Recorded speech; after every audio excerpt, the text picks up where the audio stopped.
So thanks so much everyone for joining today. Before we get started, I'd just like to acknowledge the traditional owners of the land on where I'm recording at the moment, the Yagara people, and pay my respects to the elders past, present and emerging. So let's just get right into it. Just gonna mute some of my notifications at the minute. My name is Sophia, and this is the very first beta testing episode of Amplify MBA, and I'm joined by my very special guest, Bridget Delahunty. Hi, everyone. So Bridget's joining live from my studio / home office, my bedroom. And today's episode really is all about how we got here.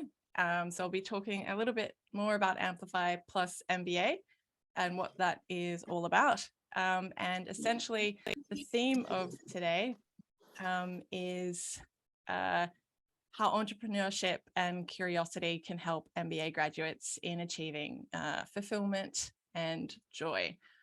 So that's a pretty big one. So thanks again for being here. As a beta episode, there'll be a little bit of, it's all about experimenting essentially. So thanks for being such early adopters. And I guess my ginger group for this, as a ginger group, you guys are helping to stimulate a conversation in business and entrepreneurship. So Amplify MBA was born out of the entrepreneurship capstone in the MBA course at UQ. So that essentially is using lean launchpad methodologies, lean startup techniques. So it's all about, I guess, testing and experimenting with certain ideas to bring an idea to life and to use, I guess, a range of techniques like in-depth customer interviews, which have been a massive part of that. And if you guys have been interviewed by me along the way, thank you so very much. It's been hugely valuable. And I think there's a saying, getting out of the building definitely helps and expands thinking. And for me, has been pivotal in this journey so far. So I did share a Padlet link, but I do encourage you guys to use the chat function as well, because that will be a chance to engage. One of the questions I wanted to ask you guys is, what do you think leadership will look like in the future, and what sort of leadership do you think we need in today's world? The reason I'm asking that is because I think the way the MBA has developed over time has changed, and the business landscape has changed. And so leadership, from what I've seen and the interviews that I've had, is that increasingly MBAs are,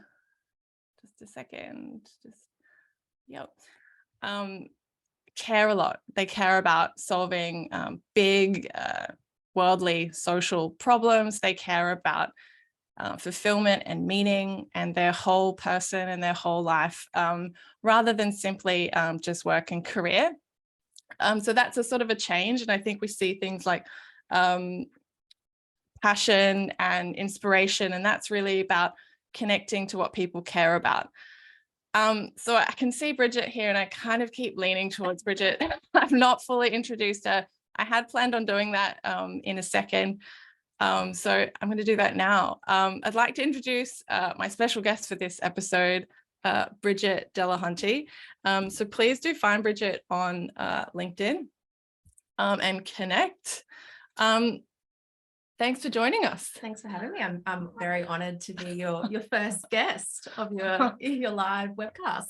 Excellent. Thanks. This is a beta testing episode, so we are experimenting, which is awesome. Bridget, I only asked you yesterday, really, to be on here, right? So how amazing is that? We had a conversation a week or so ago around around Amplify Plus MBA. And I think you mentioned that the entrepreneurship capstone was something that you thought could really help bring ideas to life. Yeah, and for me, it's the opportunity to test out things that you've business ideas that you have, and then also be able to use other MBA students to help to form that idea and test it out and really put together a full business plan. I think I did my MBA quite a long time ago, almost 10 years ago. And we didn't have the opportunity to do the different capstones that you do now. So I think it's a really exciting part of the MBA. We did do a capstone, but it was allocated to what we so we didn't have that choice. So I think it's a really exciting step that UQ's made with their MBA. Yeah. Actually, so when you were doing your MBA, was that when UQ had the partnership with Wharton? It was. Yeah. Okay. Yeah. Which I would have loved to have been able to do. It was, you could see the students that actually participated in that program just blossom and, really just go above and beyond. Unfortunately for me, I had work commitments that just prevented me from being able to even apply. Yeah. Oh, really? Okay. Well, I feel like that program was sort of something that sort of become a little legendary in a way. And so I contacted a professor at Wharton Business School. Literally, I guess, because of also thanks, Lauren, for the opinion on leadership. Love it. Leave your comments in the chat, please. and just on that, I think people who are passionate about things, that really shows. So I contacted a professor at Wharton, thanks to people like Claire and others who have spoken about how impactful that was. And this guy is meeting with me in a week, Professor Stu Friedman, at 4 p.m. Eastern time in Philadelphia. And his work is sort of what we're talking about at the moment, that ability to merge all areas of your life, work and life, and leverage the benefits and things that you learn from different elements of your life across everything to, I guess, to be a better leader and to lead a richer life. So I like that about everyone, really, for this ability that you kind of think having that chutzpah and that ability to maybe reach out to people who you wouldn't usually, but surprisingly everyone, there are a lot of people who are, as leaders, really, really willing to share. I've found that. So chutzpah is, I don't know if people don't know, is in Israel. Sophia and I both went to Israel with the UQ Global Immersion program. It's like a philosophy that the Israelis live by, where you just you just take, give everything a go, and just and try everything if you can. If you fail, totally fine. It's actually expected to fail in Israel, and it's and that's it's a really interesting concept. But like for me, definitely leveraging the skills that I've learned from the MBA in my whole life has been really it's helped me with things like now have built passion for the community and helping joining community groups and volunteering my time and leveraging the skills that I've learned in the MBA to help with different charity groups. And so that's like that's exactly that's the chutzpah, and that is exactly actually what Stu Friedman from Wharton talks about. So if you're after a little tip for today, he's got a book and some really cool, interesting, free Wharton Business School lectures on YouTube, Stu Friedman, and he kind of talks exactly what Bridget was talking about just now, that ability to, I guess, merge areas of your life for mutual benefit, because I think there's sometimes that perception that you need a balance, whereas he argues that it's more about merging those areas to be a better leader and to lead a richer life, because you're merging your home life, your family, your friends with work and those passion projects that you may have. Yeah, so Utspa, Israel. Yeah. Feeling like you're okay with failure. I like that a lot. I think that's something like for this, I mean, I put this together 6 days ago. I was talking to Sam Rush, another person who I will have on the show for sure.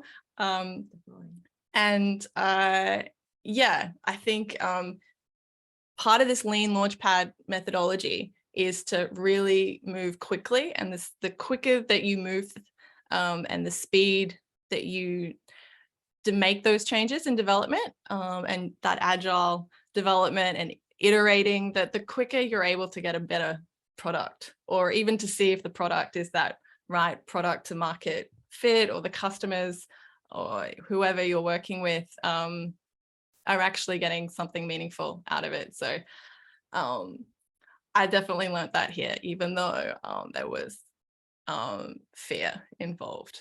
Yeah, for sure. Oh, definitely. And I think, yeah, like and that was something really I felt the whole group learned when we were in Israel, that that, you know, that it's okay to fail, which is, I think, is a really big cultural difference to Australians. You know, yes, we have a go, we have a crack, but you know, it's not acceptable, I think, a lot in our culture, or it hasn't been to fail. So I think it's something that we can learn from the Israelis, and I think we are. You know, I see our culture, our business world is changing. There's a lot more startups. It's, you know, there's a lot more angel investors, and even there's, you know, that we can now do crowdsource funding in Australia. So that is changing, but I think it's obviously it'll be a generational shift, and that it's okay to fail and to give things a go, and the biggest thing is to learn from it. So, you know, like it's knowledge in action, right? It's being able to learn quickly and learn, but also I think from some of I'm a big Brené Brown fan, and she just talks about celebrating joy, right? And in terms of like why someone embarks on an MBA in the first place, I think people do that because they want more in their career and more in life, and they want a bigger impact, right? So I guess celebrating joy, whatever that looks like for you, and being more self-aware and going, oh, okay, actually I have a little bit of fear and trepidation around this. What am I going to do, and how am I going to leverage that? If people have heard or listened to I've forgotten his name, a podcaster, he's written a book about tribe. Okay, it's escaped me, but he talks about that as well. Okay, next phase of this is I just want to talk about the research on how I got to Amplify Plus MBA, and I'm going to run through some of the hypotheses with you guys and with Bridget, and talk through those, because essentially Lean Launchpad is all about solving a problem and creating a product or service to help solve that problem. And I guess in this experiment, it's also about not being wedded to a particular product solution. So that's why I guess a live podcast is part of that experiment, to see the traction that this gets. The downloads that this gets afterwards is also, I guess, evidence in that. And so is the live event that I've got on Friday at UQ's Atrium, which will be really interesting. This has had far more traction actually than Friday's face-to-face event. I think people find it really easy to just connect. Easy. So I will come back to that. First hypothesis was that the MBA cohort and community is something that alumni, once they graduate, miss essentially. And if graduates do stay connected to their cohort, it can really transform their career, because learning and inspiration is a social thing. Well, I think I'm probably a prime example of staying connected with the MBA alumni. You know, I graduated quite a long time ago, and and that was one thing I found, you know, with the UQ MBA, you know, being in person, you also you build that network with your colleagues, and then also to have the ability to come back to the MBA school and, you know, use their careers team. Go on the global immersion tour and connect with current students like Sophia, and you know, really take advantage of the network and the community. And for me personally, I find it really energizing, you know, having those conversations with your other colleagues, in, you know, alumni or current students, just to, you know, gets you really stimulated, absolutely energized. Yeah, I think that's partly why I wanted to work on this project. I took 2 years. I took a 2-year break from the MBA for personal reasons, and during that 2 years, I really missed the energy that I got from the cohort. And Ben, who's made a comment, I spoke to you about the power of a cohort in our interview, and I do think that cohort learning is what I guess leverages people to do more, and the energy that they get from that, which is really interesting. I spoke to a professor from Macquarie's business school. She's in the global MBA program there. Also a big Brene Brown fan. So to cold call her and get a Zoom meeting was fun, and to connect on that like wholeheartedness of an MBA was really interesting. And that's actually her mission at Macquarie. So I'm going to have her on the show as well at some point. But she spoke as well about, I guess, what we've mentioned, that self-awareness and that vulnerability to sort of, I guess, take that risk and take that next step, or that leap of faith. So very interesting. And that social energy to spur you on with your ideas. And when you're around other passionate people who care about what they're doing and their impact, I guess that usually spurs you on. Certainly does for me, and which is why I'm glad to be connecting back and finishing the MBA. So that goes on to my second hypothesis, which is really quite simple, that MBA graduates care. And by that, it can be elaborated. It's essentially that MBAs seek meaning and fulfillment in their work and life. I didn't want a product like this to focus purely on business insights. I wanted it to focus on the whole person. And I think more and more, like we say, like leadership has changed, the world has changed, and MBAs want and care about being authentic, care about doing things aligned to their values and finding purpose, seeking purpose, and also more and more MBAs care about public issues, social issues. Part of my research, in passing, I sometimes connect with a federal senator and over coffee at this cafe that I go to.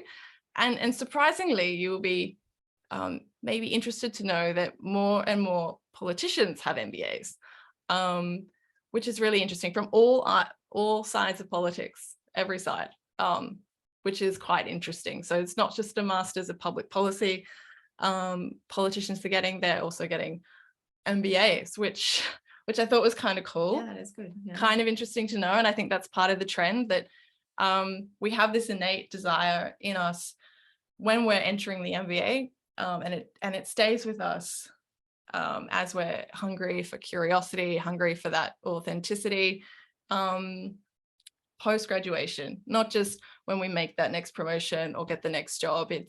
We change those goalposts all the time. Yeah, and I think for me particularly, you know, I think the MBA makes you assess yourself, become more self-aware of who you are and what your goals are and passions are in life.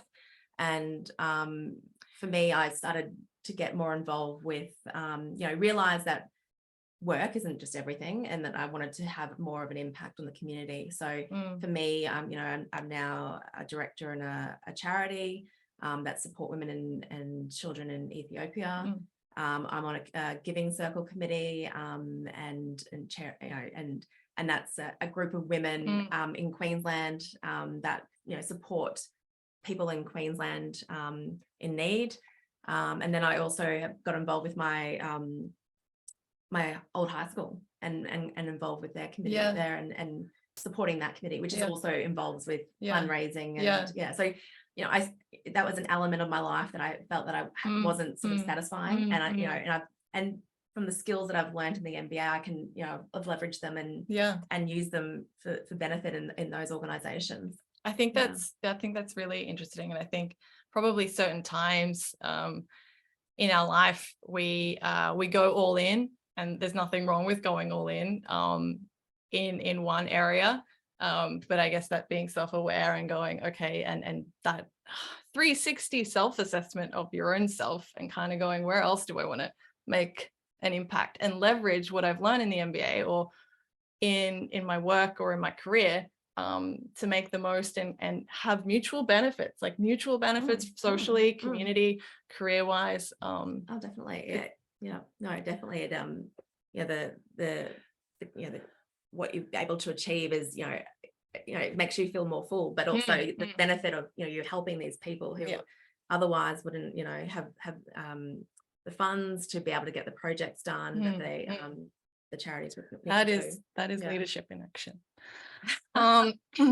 Third hypothesis was quite simply, MBAs are hungry for curiosity, and during the structure of an MBA, I guess you are fed curious insights, informal learning. So that's really easy. You're constantly reading new info, learning new things, and able to apply that knowledge in your career and in work, and that's really kind of a source of positive energy for MBAs. And when I've done the interviews, I guess I've learned that a lot of people continue pursuing that curiosity, like they can continue that growth mindset, whether that's doing the AIDC course or another course from a structured learning perspective, or which is what I've been doing, is just reading lots of books, listening to Audible books, listening to podcasts, attending events to connect with the community, those sorts of things. And I think there's so much information out there that possibly it's sort of hard to know where to start. Can definitely be overload. Definitely can be overload. And particularly, I think, particularly for MBAs, we are curious people, and you kind of want to find this, go in and then check out that thing and that thing and that thing, and it kind of gets a bit of an overload. But it is, we do seek it. As because we are curious. Yes, we are. You've got to practice that muscle. You've got to like work the muscle, the brain gym, the spirit gym, all of the gyms. For you as a whole person, I think is what we need to leverage more. So I'm going to take some questions. Lauren has a question for you, Bridget. Oh, yes. So can you read that? Yeah. Basically, you're doing different endeavors. And Lauren is curious about the distributed impact across different communities versus complementary impact for a single issue or cause or topic. Do you have thoughts on that? Sort of like, are you saying, Lauren, when you're getting involved in a certain issue and it's like there is possibly something that is complementary to that issue at various different levels across the community? Are you talking about talking about, does that make sense? Someone across different communities. Also, Seth Godin has written a book on tribe, highly recommended. or might have visions again, throwing all your effort into one community. Look, okay, that's what you're talking about. Okay, so being across 3 different things. I think for me, because of I'm across 3 different things, volunteer-wise. I like the fact that because I have so many interests and they are using my skills in different ways. So I get to contribute my skills in different ways. So, you know, for example, in Women in Change, I'm their social media, their chair of communication. So I do all their social media and, you know, all the tech part, you know, figuring out how to use WordPress. So that's, you know, one side, which I enjoy. I like exploring that, and you know, and they you know, they're happy for me to give that a shot. And then on the, you know, for my past pupils, it's I'm doing event management. So again, it's a whole different stream, organization, project management, using those skills there, negotiations with suppliers, and then yes, yes. But what you are doing as well is you're creating a community, I think. And I've spoken to people who are involved in Bridget's events, and it's because really of people who are passionate about it, like Bridget, that you can create a community and that people come together for that personal transformation, that social transformation, that purpose finding, and like creativity, and you guys are accountable to each other. So that's that energy that you're talking about, being able to spur each other on. Yeah, and that's it's particularly obvious in like our Women in Change. The community that we've created there is you know, a diverse range of women. You know, we've got women in one of our members is in her early 90s to we've got, you know, just teenagers. So it's a huge diverse group of women, but we've created a community of women with who want to create impact for people in need in Queensland, and they you know, we're all you know, we have that, we're like-minded in that sense, but we are from all different backgrounds, different career paths, you know, and that's really interesting, because MBA is so diverse. I mean, your background is pharmacy. My background was business and to an extent public health, and yeah, the MBA leverages that diverse background of everybody, and at different stages of their career and different reasons. I have a question from Stephanie. She said, it's great, Bridget, to hear about you giving back to the community, and this is the first time she's heard about Giving Circle, and what does that involve? Just quickly. Yeah, okay. So it's basically a group of women, and we all put in a certain amount of dollars each year. So if you're over 35, it's $1,000 a year, and if you're under 35, it's 500. And we group the money together, and then we create a grant. And so we go through a grant process each year. Our aim is to hit 50,000 each year, so at least 50 members.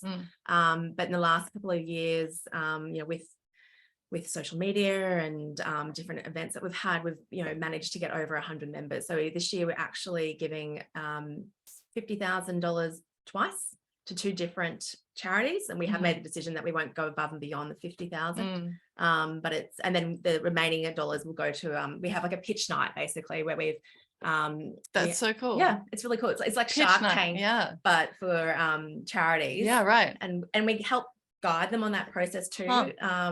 Yeah, so it's a really, really cool group, amazing group of women, and hugely diverse group of women. Yeah, that's awesome. Finally, thanks so much for joining us. I think we're almost out of time. I just wanted to mention I do have that event on Friday at UQ's atrium. So if you are keen on joining us for coffee and a croissant or a bagel, and this one is actually we're going to be talking about a research piece from the Harvard Divinity School that talk about community. So it's super interesting, and that's thanks to Ben for connecting me to that piece of research, because I wanted to experiment what it would be like actually to have a get together without a formal agenda as such, and to look at what it would be like from a social community perspective. So that is on Friday, but thanks very much for joining today. It's been really nice, and I'll be keeping you guys up to date on Amplify Plus MBA a little bit more, and finessing this, pivoting possibly, not really, but finessing and hopefully getting this in a more polished version for actual podcasting.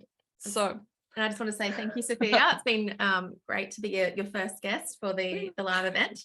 Yeah, good luck with the rest of your event. I look forward to attending them. Awesome. Well, thank you so very much, everybody. Have an excellent week ahead. Thanks for joining in. I really appreciate it. Thank you to Bridget